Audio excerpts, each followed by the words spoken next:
Okay, hi guys. Firstly, thanks for joining in. I think there were a couple of other people who were trying to join in, but were having problems with Hangouts. So we will figure out a way of doing a better job of communicating with each other later. Um, I'm just going to quickly give you a primer into how we do tree maps in Bangalore. And I've shared my screen with you guys. I hope all of you can see it. I can't hear you for some reason, so if you can see it, just let me know in the chat.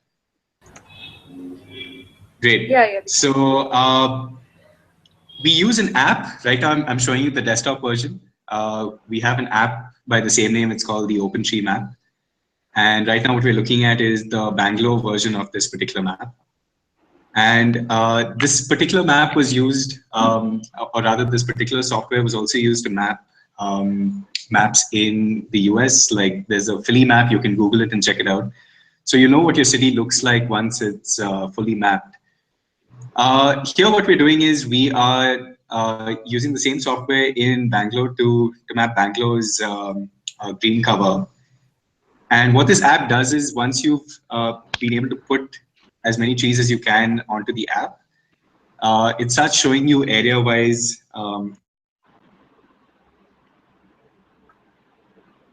what your be providing you in the form of a rupee number. So it'll say the trees in your area provide, let's say, 5 crores worth of services to you per year. So without getting into too much technical stuff, I'm just going to show you what this looks like. So here on this map, each dot represents a tree. And if I zoom in, this is the golf course in Bangalore, and you can see we've mapped a couple of trees along the side of the golf course. So I will just click on any random tree. So let's say I click on this.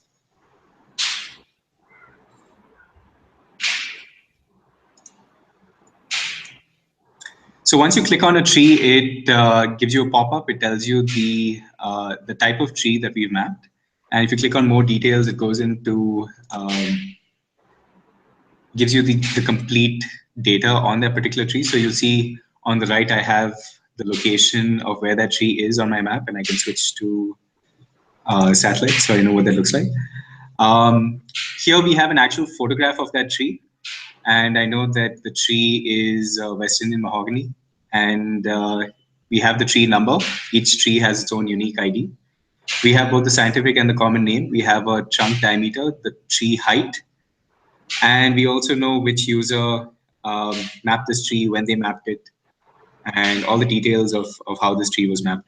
So this is an example of how we map trees. So we go into great detail of each tree, and all of these things were done physically. So our volunteers go down physically onto the ground. We decide uh, on any given day what area to map and how many trees that we are planning on mapping on that particular day. And we try to wrap up within an morning goes on about 8:30. We have an evening batch that starts at around 4 p.m. and goes on till 5 p.m. And for people who can't make it on weekdays, we have a weekend batch which is 2 hours on Saturday and 2 hours on Sunday. So uh, I'll now quickly switch to the kind of tools you'll need to actually get on the ground and do this. Um, so there's some basic tools. Ideally, you need two people per team mapping a single tree. So you can have as many teams as you want, but ideally you need to have at least two of you at the bare minimum on the ground mapping trees. And you guys will need tape that looks something like this. This is fiberglass tape. It's a flexible type of tape. It's very similar to what the tailor uses. The reason we use this tape and not the steel metal one is because the steel metal one is very difficult to navigate around trees. So we typically use something like this. The minimum size of the tape should be 15 meters. The one in the image is 30 meters. I wouldn't recommend having anything bigger than 30 meters. It becomes very difficult to manage. The other thing that you need is auto paint. We use this one in Bangalore. It's Asian Paints exterior emulsion. It's called ACE, and it costs about 160, 180 rupees depending on where you buy it from. We use this paint to mark the trees after we're done, and we typically mark our trees with a hashtag. So I'm going to show you what it looks like to actually map these trees. So um, I have an Excel sheet here. It's on the website beachremap.in, and this is what it looks like. I'll just quickly open it for you.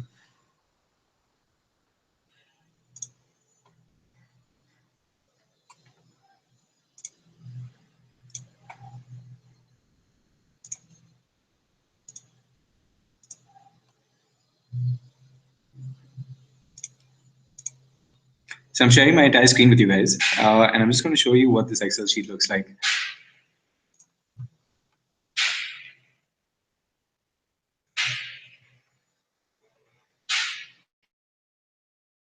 Just give it a second to open.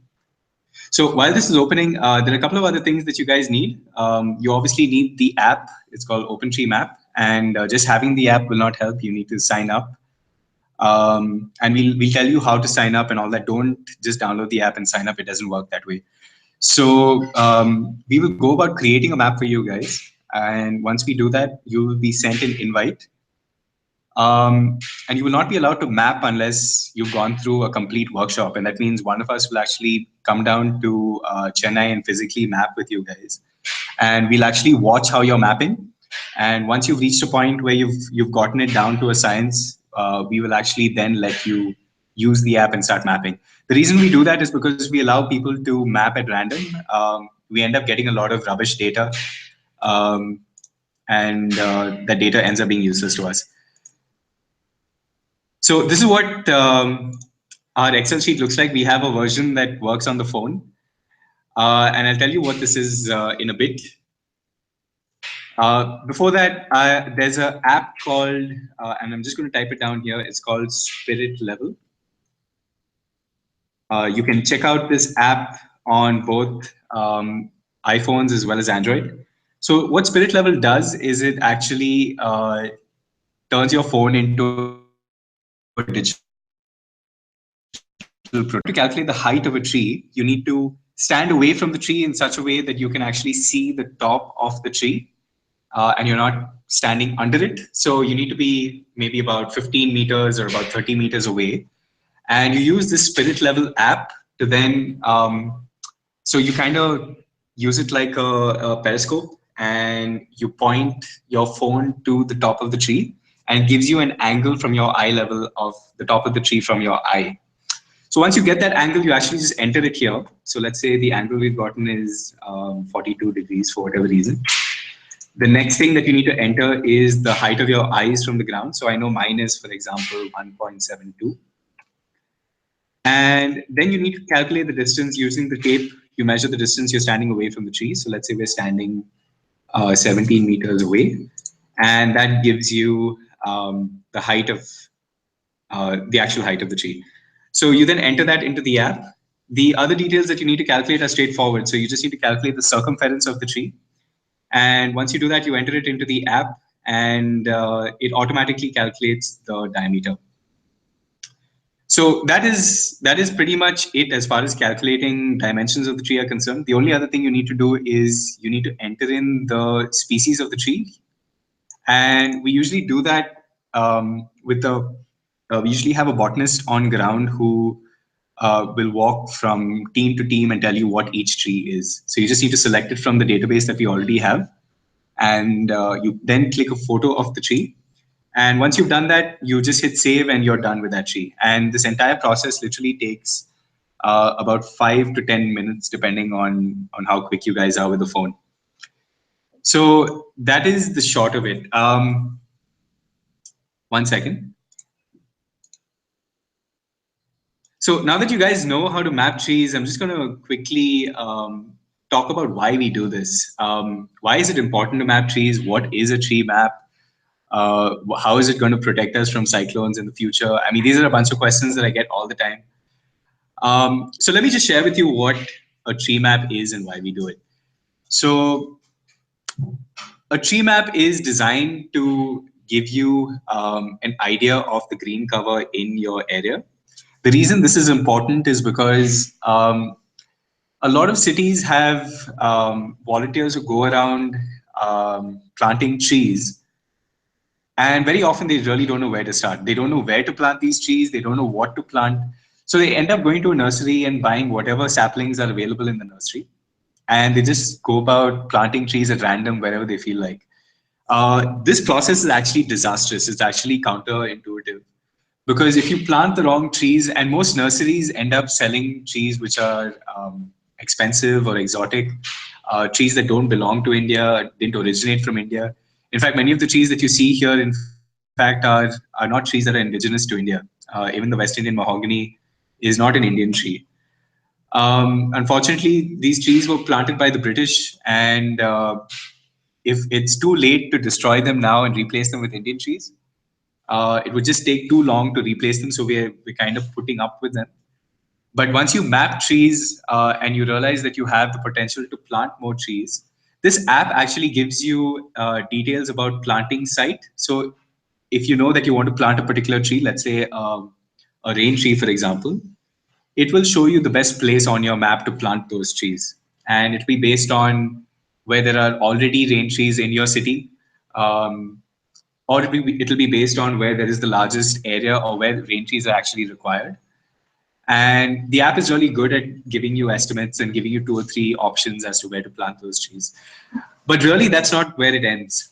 Tree maps, this data is going to be open to everybody. So anybody who comes on to our site will see a link like this. It says export search results. If you click on this link, you actually get the entire data dump of all the trees we've mapped in Bangalore. And similarly, we'll be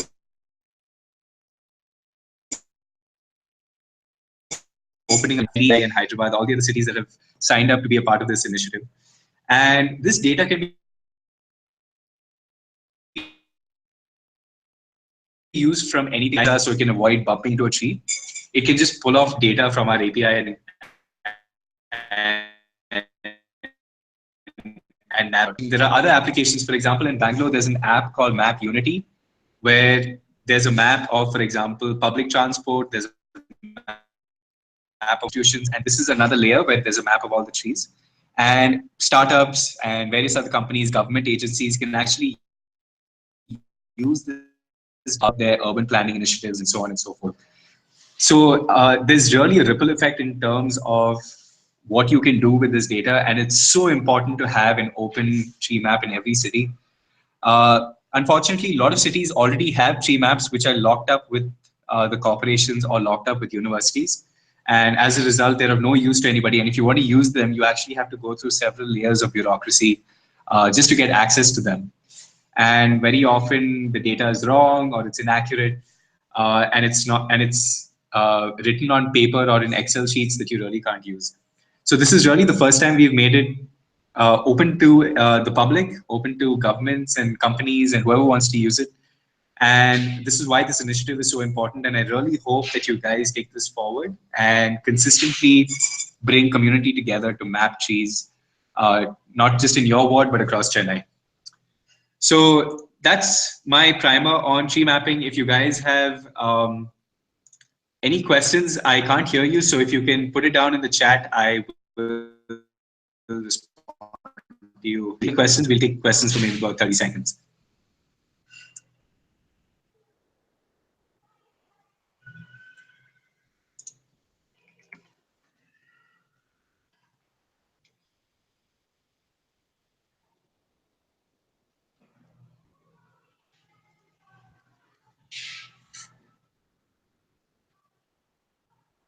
How many trees have been mapped in Bangalore so far? Okay, so I'll take this question. Abhinaya, um, I don't know if you saw I'm going to share my screen with you once again. So if you can see my screen, we started tree mapping about a month ago. We are working with the Indian Institute of Science to help us uh, make sure that we're as technically accurate as possible when we map trees. And in a month, we officially have 526 trees on this on the app. However, there was about a week in between where we had some app issues, And our volunteers actually mapped another 200 odd trees on photos on their phones, and they've kind of kept it. So practically speaking, we have about another 100, 200 trees which need to be added to the app. So about 700 trees have been mapped so far.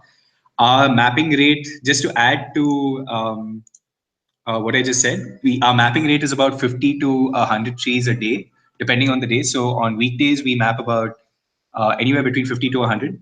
Sometimes it's 70, sometimes it's 80. And on weekends, it's typically less. We have about 30 trees that we map in a day. Any other questions? I hope I answered your question. Aditya, you had a question. I'm waiting for the actual question.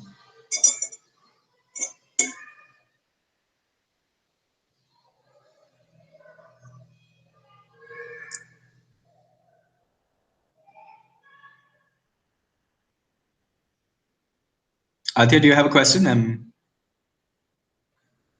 still waiting for you.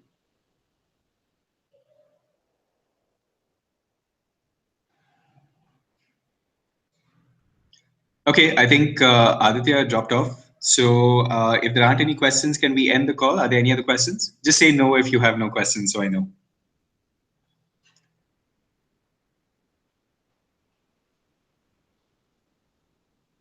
All right, great guys.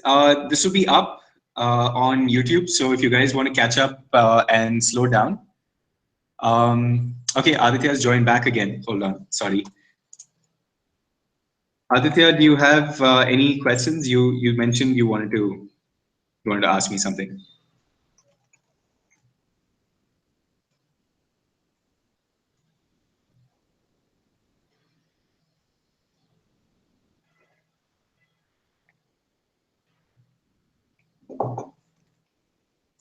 No problem, Aditya. Go for it.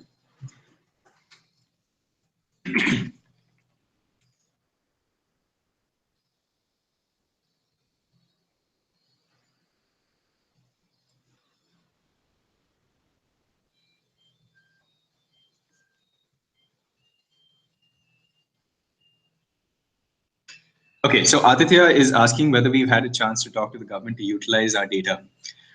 Um, Before I actually answer your question, I'll tell you how this project started in Bangalore. So we are part of the Steel Flyover Beta campaign, or that's how we initially started.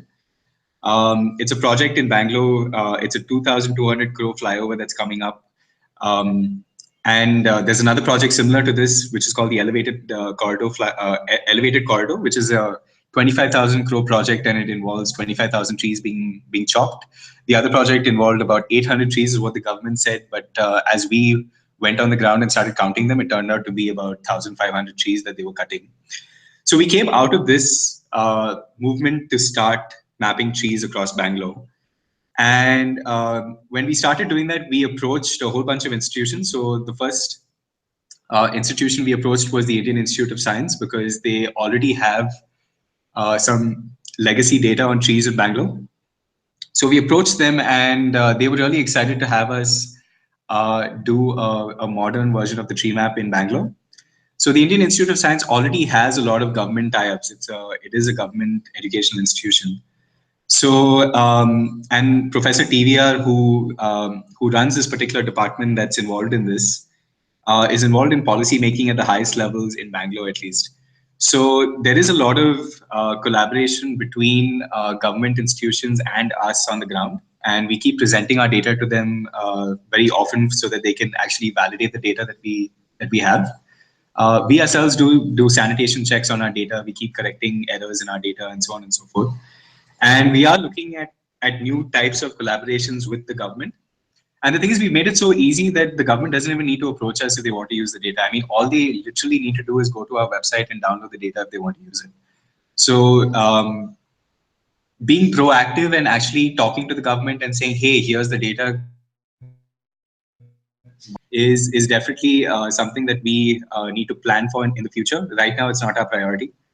Right now, our only priority is to get as much data on all of these on all of these areas that we're mapping, and just putting it out there and letting people actually use it in any way that they see interesting or necessary. I hope I've answered your question. Is there anything else you'd like to ask me?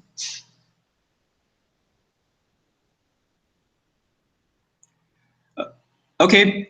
All right. Thank you, guys. With that, we'll end this broadcast, and I will let you know on the next steps. I will send you a message in our messenger chat. That will be our primary mode of communication.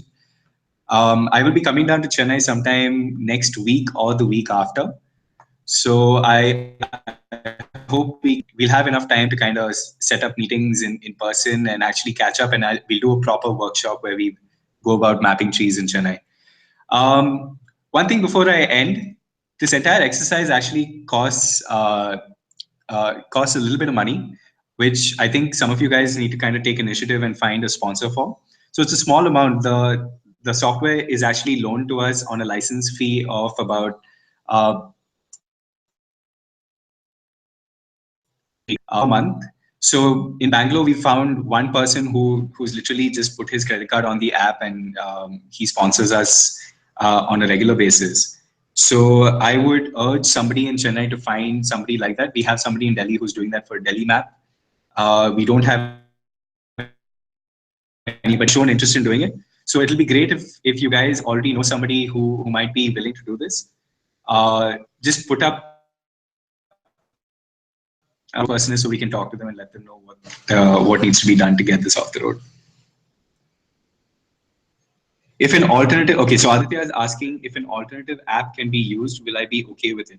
So here's the thing: there are already alternative apps being used for various cities, and there are various issues with using alternative apps. One is that if the government of India, I'm not talking about government of Karnataka or Tamil Nadu, if the government of India wants to use data across cities, today it's actually really difficult for them. They spent actually months collating data and trying to put it in a format where it's actually usable.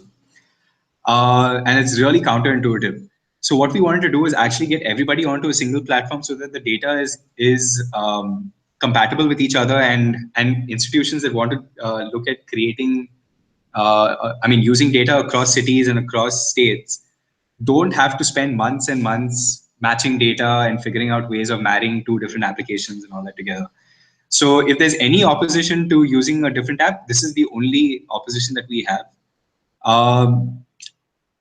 There's really nothing else. I hope that answers your question.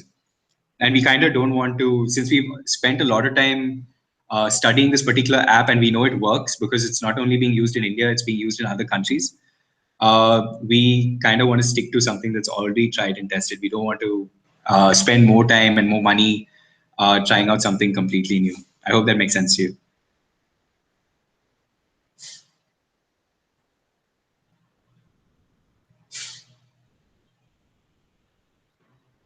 Sure. So we can pick up the rest of the questions. Thank you guys once again, and till next time. Bye bye.